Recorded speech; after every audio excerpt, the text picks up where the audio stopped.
டேய் வண்டி எப்படி இருக்கு? புது வண்டி வாங்கியிருக்கியாடா? ஆமா. Nice, super super. அம்மா பழைய வண்டி வித்துட்டியா? இந்த வண்டி எனக்கு இல்லடா, உனக்கு. எனக்கா? நான் உன்ட்ட வண்டி கேட்டனா? இல்லடா, நீங்க 2 பேரும் நடந்தே போறீங்க, நடந்தே வர்றீங்க. எனக்கு கொஞ்சம் கஷ்டமா இருக்கு. இந்த பைக்கை நீ யூஸ் பண்ணிக்கோ.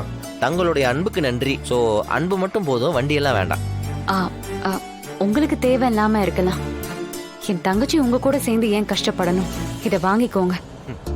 அண்ணி, எங்க மேல கோவமா இருந்தாலும் எங்களுக்கு ஒரு கஷ்டம்னு சொன்னா வந்து நிக்கிறீங்கல்ல, அதுவே எங்களுக்கு போதும். டேய், நீங்க செய்யணும்னு நினைச்சதே போதும், அதுக்கு மேல ஒண்ணு வேணாம். வீரா, நீயாவது சொல்ல. இதுல நான் சொல்ல என்ன மாமா இருக்கு? இந்த விஷயத்துல அவர் முடிவு தான் என் முடிவும். ஏன் இப்படி பிடிவாதம் பிடிக்கிறீங்க? மாமா, சொந்த கால்ல நிக்கிறோன்னு சவால் விட்டுருக்கோம். இப்போ நீங்க குடுக்கற இந்த உதவியெல்லாம் வாங்கிக்கிட்டோம்னா அப்புறம் எங்க உழைப்புக்கு என்ன மரியாதை? பைக்கா இருந்தாலும் சரி, காரா இருந்தாலும் சரி, ஏன் ஒரு சைக்கிளாவே இருந்தாலும் அது எங்க உழைப்புல தான் வாங்கணும். தப்பா எடுத்துக்காதீங்க.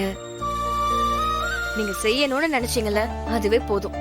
உங்க அன்பு மட்டும் எங்களுக்கு எப்பவுமே இருந்தா போதும் மாமா, வேற எதுவுமே வேண்டாம். 2 பேரும் ஒரே மாதிரி பேசுறீங்கல்ல? அன்பான புருஷன் முன்னாட்டிங்க அப்படிதானடா இருப்பாங்க எல்லாம் வேறா. ஆமா ஆமா. என்னாச்சுடா? அடுத்து என்னடா பிளானு? பிளான் எல்லாம் சஸ்பென்ஸ், செய்யும்போது உனக்கே தெரியும். போலாமா? பை, வண்டி சூப்பரா. வா வா. என்ன வேணான்னு சொல்லிட்டாங்க?